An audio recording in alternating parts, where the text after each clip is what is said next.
Magandang hapon po ulit po sa inyo para sa ating pong programa ngayong hapon na ito. Ang ating pong tema ay ang pagiging patotoo ng Diyos sa pamilya. At ang ating pong scripture na ating pagninilay-nilayan ngayong hapong ito ay mula po sa ika-6 na kabanata ng Epeso. Mula sa una hanggang sa ika-4 na bersikulo. So ito po yung nasusulat dito.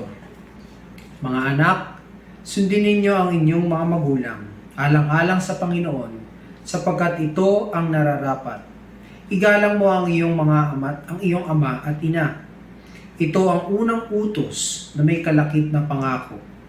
Maging maganda at mahaba ang iyong buhay lupa. Mga magulang, huwag ninyong ibuyo sa paghihimagsik laban sa inyo ang inyong mga anak. Sa halip, palakihin ninyo sila ayon sa disiplina at aral ng Panginoon. Unang-una po, ang pananampalataya sa Diyos ay dapat po talaga ay nagmumula sa basic foundation ng society, which is ang pamilya. No? Dapat po ang ama ay maalam sa salita ng Diyos at mayroong matinding pananampalataya sa Panginoon na ito ay kanyang naipapamahagi sa kanyang mga anak sa pamumuno niya sa pamilya. Dahil alam po natin na kung ano po ang puno, yun po ang nagiging bunga. Kung ano po yung ating itinatanim sa ating mga anak, yun po ang kanilang ipamumuhay sa kanilang buhay. Kung ano po yung nakikita nila sa atin bilang mga magulang, bilang sa relasyon natin bilang mag-asawa, yun po ang kanilang nakikita at tinutularan. At tumatanim po yun sa kanilang mga puso at isipan. At unconsciously, miski hindi ho yung paalalahanan sila madalas sa kanilang buhay, ay yun po yung kanilang natural na magiging kilos at pakikitungo sa iba. Kapag po nakita nila ang tunay na pagbibigay ng respeto sa bawat isa sa pamilya at pag-ibig sa bawat isa. Alam po din natin na ang ama ang haligi ng tahanan at ang ina ang ilaw ng tahanan at ang mga anak ang kasiglahan o sabihin na natin na kagalakan o kasiyahan sa isang pamilya. Ito po ay marahil makikita natin sa disenyo ng Panginoon para sa atin, para magkaroon tayo ng buhay na maganda, buo ang ating buhay, at para tayo magkaroon ng kagalakan sa ating buhay. Lalong-lalo na kung kumpleto yung ating pamilya. Pero hindi ko rin naman sinasantabi na ang mga pamilya na walang ama o walang ina ay hindi makakaranas ng kagalakan sa kanilang buhay dahil ang kagalakan ay nagmumula po talaga sa Panginoon. At bilang mga magulang, tayo po ay ang pinagkatiwalaan ng Diyos. Ang ating mga anak ay hindi po nating pagmamayari. Sila po ay handog ng Diyos sa atin at binigay sa atin upang pangalagaan natin. At bilang mga magulang, tayo po ay tinatawagan din at pinapaalalahanan na maging intentional tayong mga magulang. Tayo po ay maging involved sa buhay ng ating mga anak o sa buhay ng ating pamilya. At ang mga anak po natin ay hindi lamang ho natin pinag-aaral sa isang maayos na eskwelahan. Pero higit pa ho doon na minsan kasi pagka ang isang magulang iniisip nila ang obligasyon na nila sa kanilang mga anak ay paaralin, pakainin, tapos na, bilhin ng mga kanilang mga pangangailangan. Pero higit pa doon, ang kinakailangan nila sa atin. Kailangan nila ng kalinga natin, kailangan nila ng pag-ibig natin, kailangan nila ng oras natin, kailangan nila ng atensyon natin. Yun ho ang pinakamahalaga. Dahil sa panahon ho ngayon, maraming nag-aalis o nagpapalit o maraming humahalili sa atensyon ng magulang. Kadalasan mga gadget, yan. Mga gadget na yan, mga laro sa computer, hindi ka naman sinasabing masama yun dahil Merong mga panahon para doon. Pero pag yun na lamang ang ginagawa ng bata sa kanilang buhay, kapag tinawag nyo sila, oh, tara, tayo mamasyal sa parke.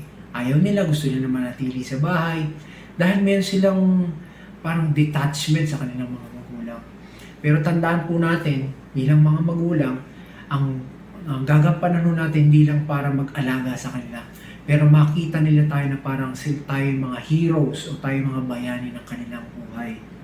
Na sa pamamagitan natin, mapakita natin sa kanila ang dakilang pag-ibig ng Diyos. No? Pero ito yung hamon sa atin bilang mga magulang. Paano natin mapapakita, no, ang tunay na pag-ibig ng Diyos sa kanila kung tayo mismo ay malabo sa atin ang pag-ibig ng Diyos sa atin? Kaya kinakailangan, meron tayong responsibilidad na parati tayong makinig sa Panginoon. No? Alamin natin kung ano ang pag-ibig niya. Alamin natin kung ano ang nais niya, ang pakay niya sa ating buhay. Kahit kailanman, hindi ninais ng Diyos na tayo ay mapariwara o tayo ay mawala sa landas. Dahil alam natin na kung si Jesus, no? Si Jesus dapat ang lapitan natin sa ating buhay. Dahil siya lamang ang daan, sa Kanya nagmumula ang katotohanan, no? At sa Kanya lamang nagmumula ang buhay. No? Yun ang nagbibigay ng buhay sa pamilya. Ang Panginoong Jesucristo. Ang ating relasyon sa ating Diyos na pinagmulan ng lahat. Dahil sa pamamagitan ng pamilya, no, pinapakita doon na lalo nating makikilala ang Diyos sa pamamagitan ng mga binibigay niya sa atin. Kaya nga, kung titignan natin, tinuturo sa atin na ang Diyos ay mayroong tatlong persona. Isa siyang Diyos, pero mayroon siyang tatlong persona. Father, Son, and Holy Spirit. No? Ang Diyos Ama, Diyos Anak, at Diyos Espiritu Santo. At kung titignan natin yun, para itong nahahawig sa struktura ng pamilya. Di ba? May ama, may ina, at mayroong mga anak. Napakaganda ng ibinigay sa atin ng Panginoon na dapat nating pangalagaan.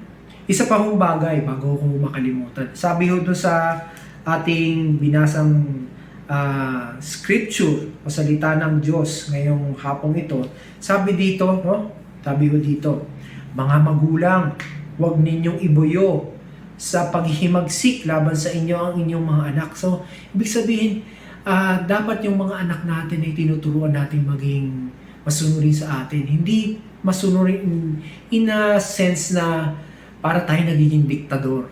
No? Tandaan natin, paano tayo napalapit sa Panginoon. No? Dahil ba pinagalitan niya tayo, pinarurusahan niya tayo? Hindi. Dahil pinakita ng Panginoon ang kanyang loving kindness. Dahil sa pag-ibig ng Diyos na pinakita sa atin. Hindi inudyokan ng Diyos na tayo magbago. Pero dahil sinasabi ng Diyos, mahal kita. No? Mahal kita. Ayaw kitang mawala sa akin.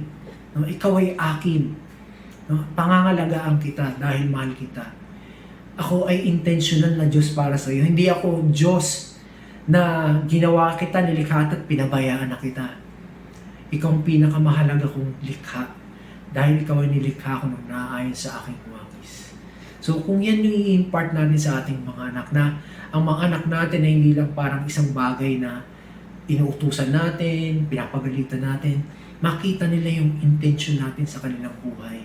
Na ang nais lamang natin ay kabutihan.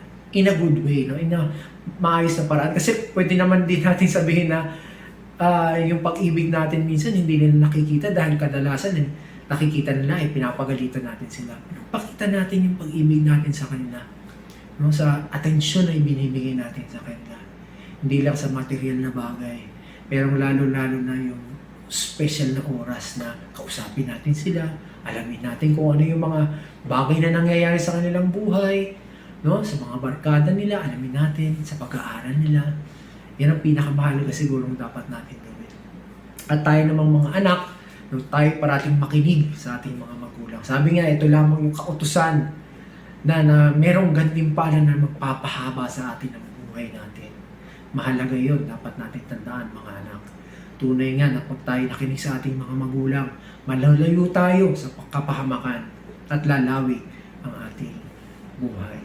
Salamat po muli sa inyong pakikinig. Naway maitanim sa ating mga puso't isipan. Ang ibig sabihin ng pamilya, ito ay importante, mahalaga. Dahil dito nagmumula at napapakita ang pag-ibig ng Diyos. At dito napagyayabong ang ating pananampalataya sa Kanya. Amen.